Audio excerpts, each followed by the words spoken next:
Greetings, dear ones. I am Kryon of Magnetic Service. Again, we tell you that the name of Magnetic Service is a metaphor. For the magnetic grid of this planet contains that which is what we would call the posturing of consciousness. We've told you before that you could not live here without it. The fact that it had to change in the early days to reposture itself and get ready for what's coming. That's the service that I originally have come for, and now I am a messenger. People have said, well, where do you really come from, Kryon? I told you this morning, and I am not an entity, and not singular. I'm from the creative source just like you are. I represent pure consciousness of love and compassion. And I speak through this human being who you see sitting in the chair. It is not unusual. It's not odd. It's not spooky. It's filled with compassion, love, beauty.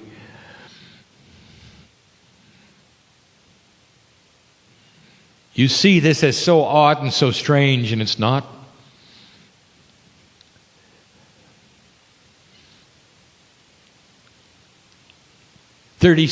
Thirty-something years after the death of the one you call Jesus, there was an apostle.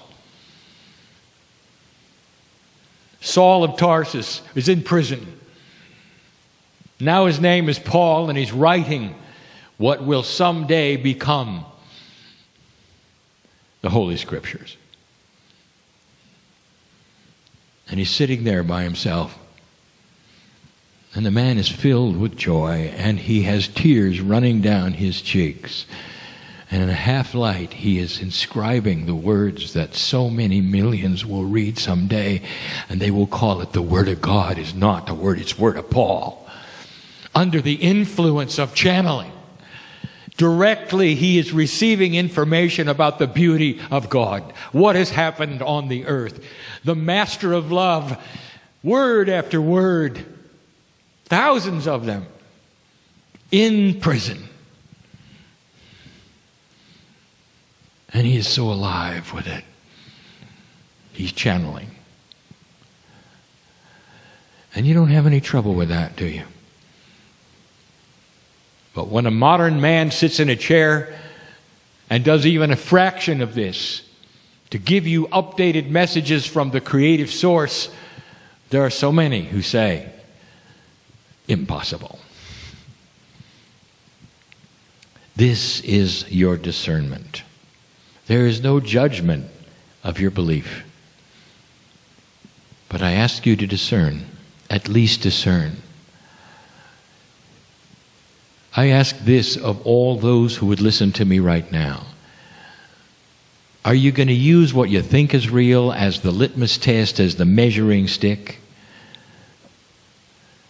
Or are you going to discern the energy of what you're hearing right now?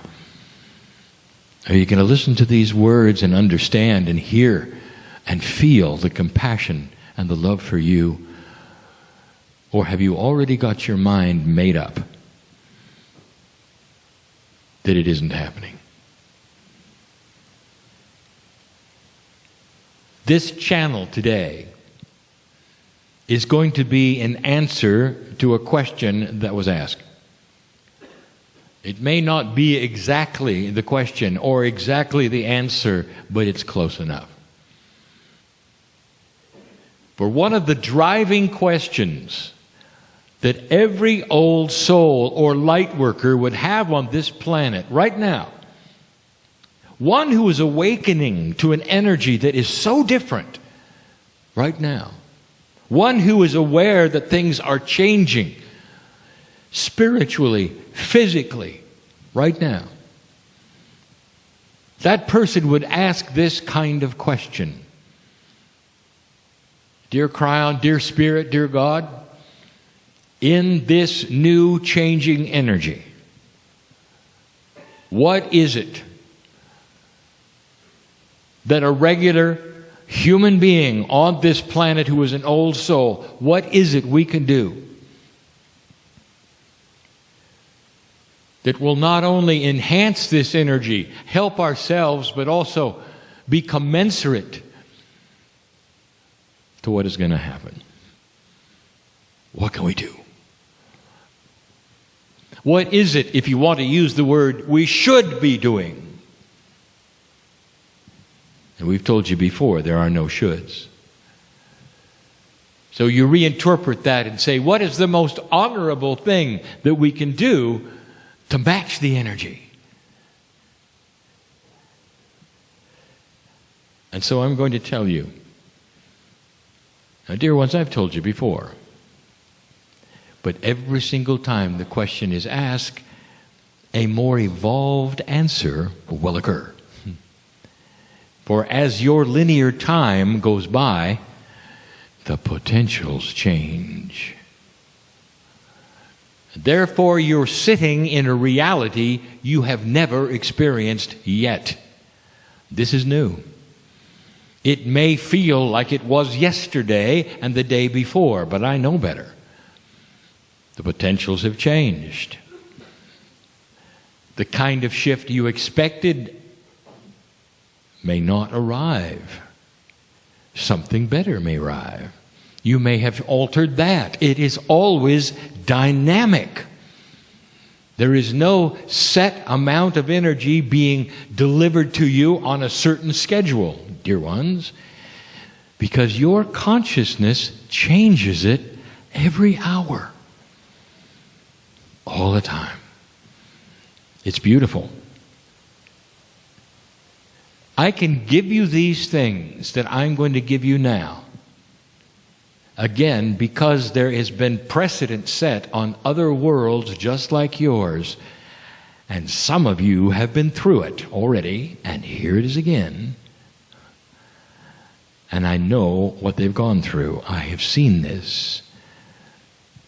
This is not the first time. You sit on the cusp of major human shift on this planet. What can you do to marry with the energy? I'm going to give you 5 concepts, and they're not easy. It's not a list for you to accomplish, dear ones. We don't give lists.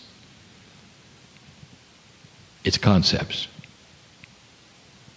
And the very first one, I will say, is primary. And that is to say, not more important, but first. There's a difference.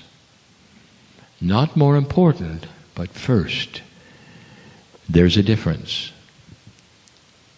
And we're going to use a word that probably doesn't even exist in your dictionary. Cognizing. Cognization is an English word that loosely means the cementing of belief. You believe there is gravity because you've seen it since you were born. It's invisible. But you believe in it so strongly that everything you do is so that you can work with it. You have cognized gravity. It is not something that you believe in, like you would believe in the tooth fairy, for instance, for a while, or when you're young.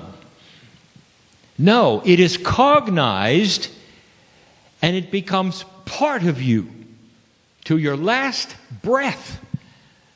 You believe in gravity. You know it's there, even though you can't see it. It holds you to the earth. It never changes.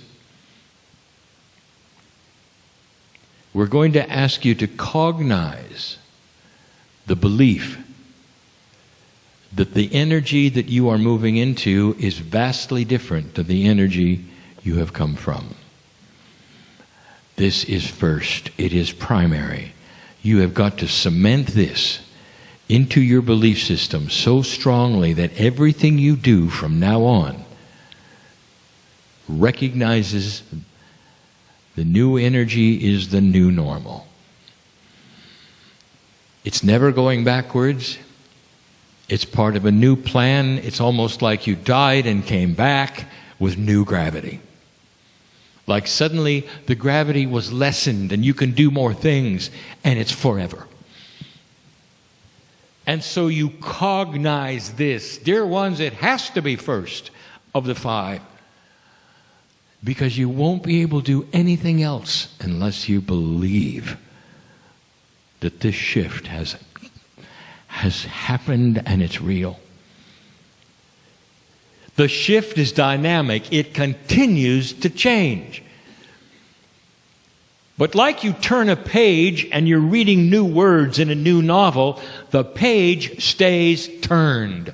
You don't go back and read what happened before it. The page got glued to all the others before it, and you can't get back to it. You are now past the page turned, experiencing the new energy, and that is the new gravity, and you cognize it. Believe that it's happening. Now, I keep saying this because there are those who aren't getting it. Because there's always that part of you that says, well, maybe it's not happening. You've got to get past this one. Every waking moment is the new energy. And you're part of this. And that is why you were born at this time, dear one. Old soul, are you listening to me in the chair and all the places perhaps not in this room? You wonder why you were born now. You want to know why things are happening to you that need to happen to you now. Maybe it's so you'll believe. There are some negative things in your mind that may be happening right now to you. And you're wondering, why me? Let me say something gentle to you. You're so stubborn that you're going to have to do something for yourself to realize that this is new.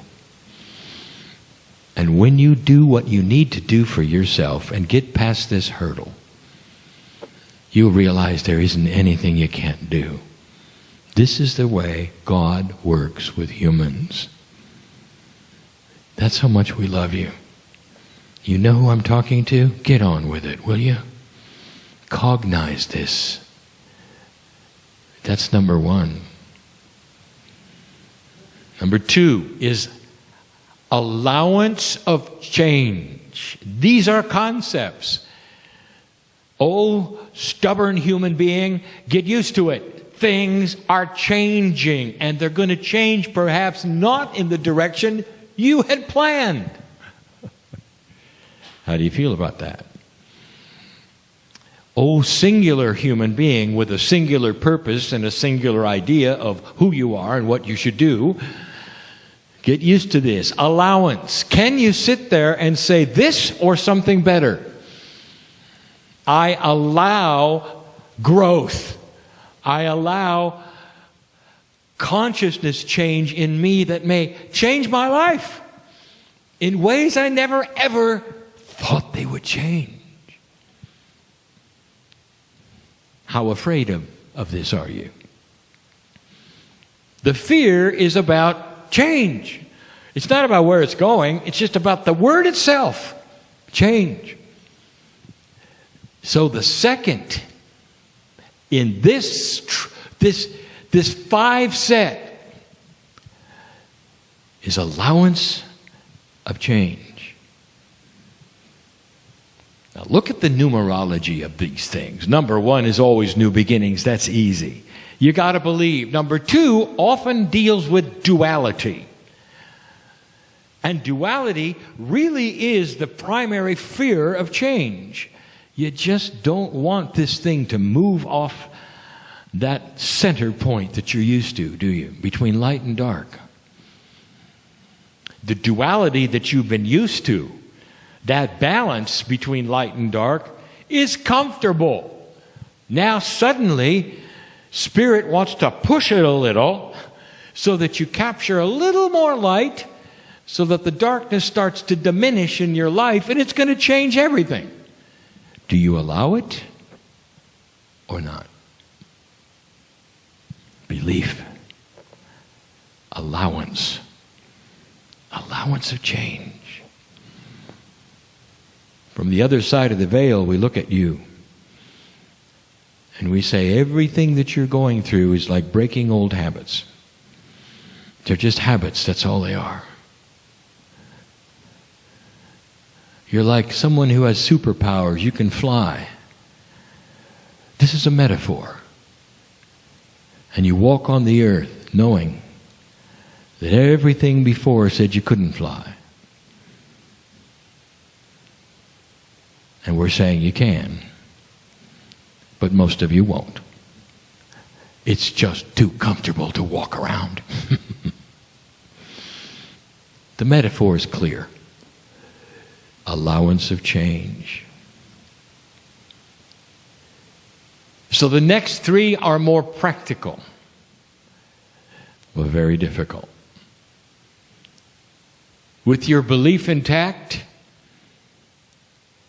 with that which is your allowance for things to change, your conquering of duality, you're now ready for one of the biggest steps. Number 3, compassionate action. Everything you do from a standpoint of compassion. You're going down the road and you're in your vehicle and somebody cuts you off and honks at you and they're an idiot and they're a fool. How do you feel? Is it possible to take that scenario to a compassionate level? The answer is yes. First of all, don't let it affect you. Because you're a compassionate person, the buttons of anger, frustration are disconnected to the point that all you can think about is that that person is having a bad day. So you back your speed off so that they have an allowance. You give them more space so that they'll feel better. There's no grudge you hold. You don't yell at them back. You have a compassionate action in everything you do. Things happen to you with other individuals that might have normally hurt your feelings because your life is unique and there are things that will hurt you perhaps in what people say or how they act or what they do or don't do or the disappointments that you would have with others around you. This is simply human. But what if everything you do comes from a compassionate soul who sees it all so differently? Dear ones, in a compassionate way, there is no one who can hurt your feelings ever, because you know who you are, and they're just having a bad day. Do you see what I'm saying? Compassionate action is coming from a compassionate heart no matter what. It is a position of strength. Now, some of you listening to this in other lands right now need to hear this. It is not a weakness to be compassionate. The masters of this planet exuded compassion. The very ones that you may worship are about compassion. They were not weak. So whatever you've been told about a kind, compassionate person, you're going to have to rearrange your perception, because that is strength. Compassion is strength. A balanced human being will not catch disease. Did you know that? A balanced human being will have that which you would call synchronicity. Others call it luck. Synchronicity. To be in the right place at the right time to have the right things happen because they're compassionate. It's a beautiful package. When you start a compassionate action path, everything changes.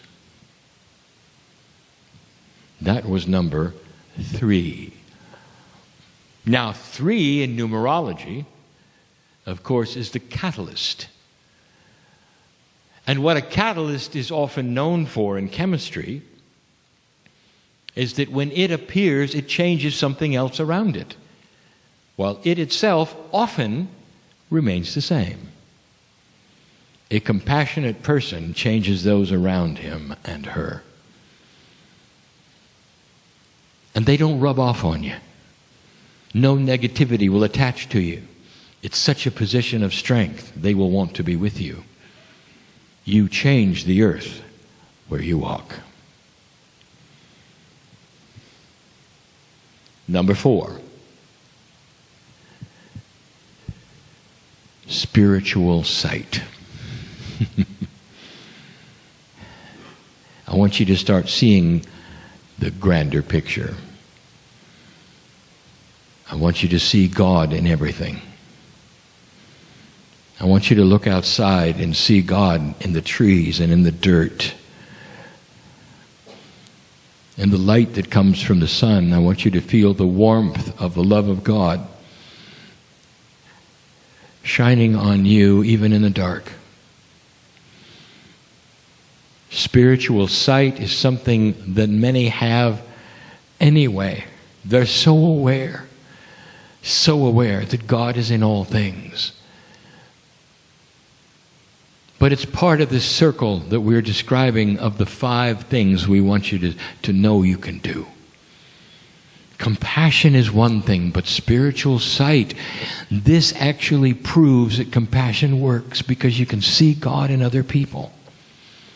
The one who cuts you off on the road has God inside, just doesn't know it.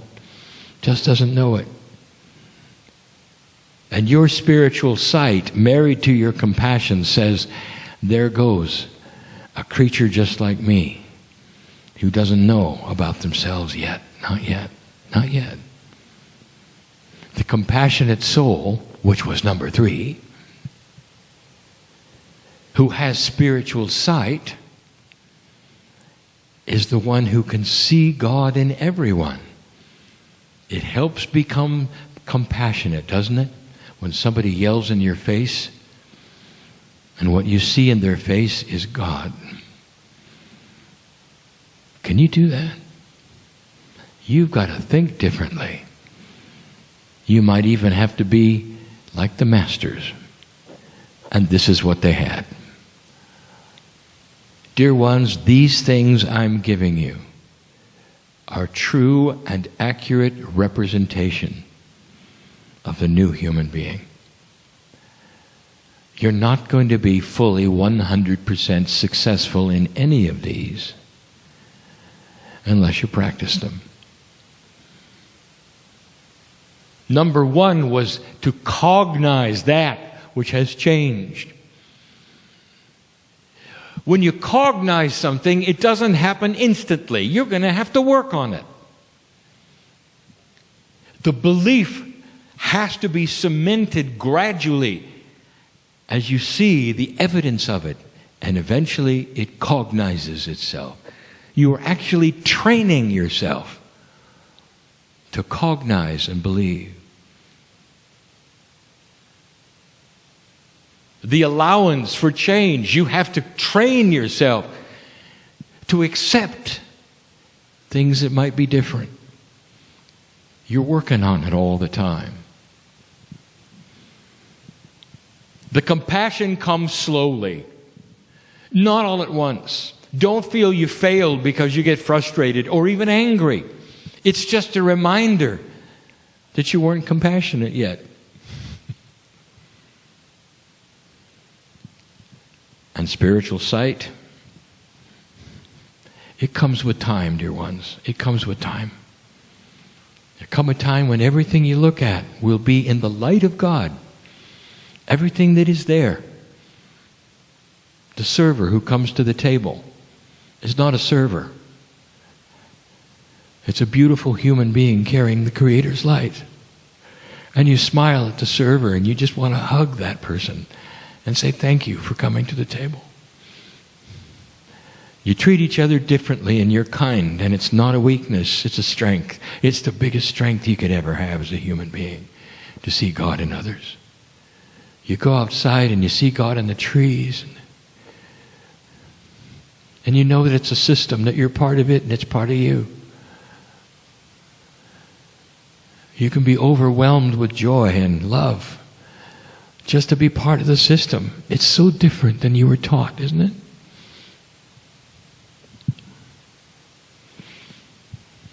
We've saved number 5. In numerology, 5 is change. And it's one of the hardest ones. And it's called patience. The human being wants everything now. See, I know who's here. It is inbred in you. We've discussed this so many times. It's entrained in you. When authority speaks, you want to have it now. Every single time there is something to accomplish, there is a push to do it quicker than later.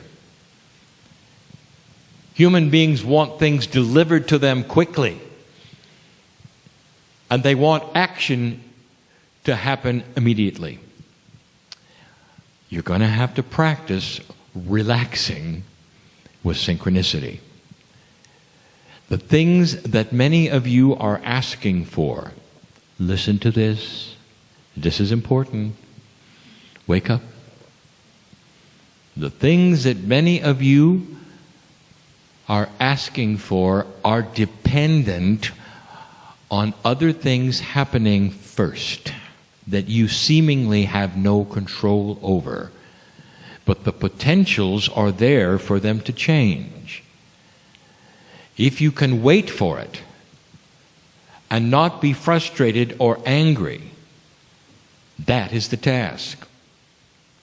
Years and years ago, when I first started channeling with my partner, we talked about having the ticket to the train and standing on the track. You have earned and paid for the ticket. The train is coming. You just don't know when.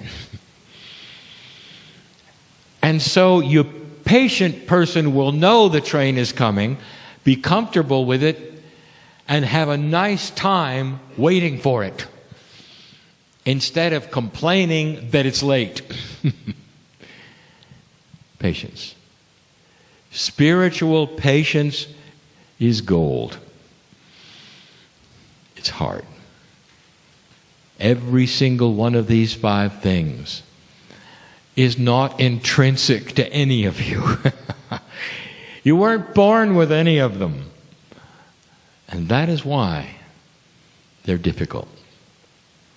And so accomplishable, dear ones. Don't work on them one at a time except the first one. Make it first. Cognize what you're doing. Understand and believe. And then the rest of them you can work on all at once. Some of you will be better at one than another. That's just because you're unique. Don't compare notes and feel that you're doing it wrong. Did you hear me? There's a tendency to get together and homogenize everything into a list and make it so that if you don't measure up to the list, you're not doing it right. You can't do that. Not with these things. Not with the individual soul that you are, having lived so many lifetimes. You know what you did the last time you were here. It impacts you right now to how good you're going to be at these 5 things. Some of you are ready for them. Some of you are not. Some of you will have to practice harder than others. I want you to know that this is totally and completely normal, acceptable before God. You're not going to fail. Don't compare yourself to others. I want you to look straight ahead into the eyes of the Creator and know that you are God and that everything I have told you is true and that everything I've told you is possible is possible. And that's just the beginning. That's what I came to tell you today. I'm Kryon in love with humanity. And so it is.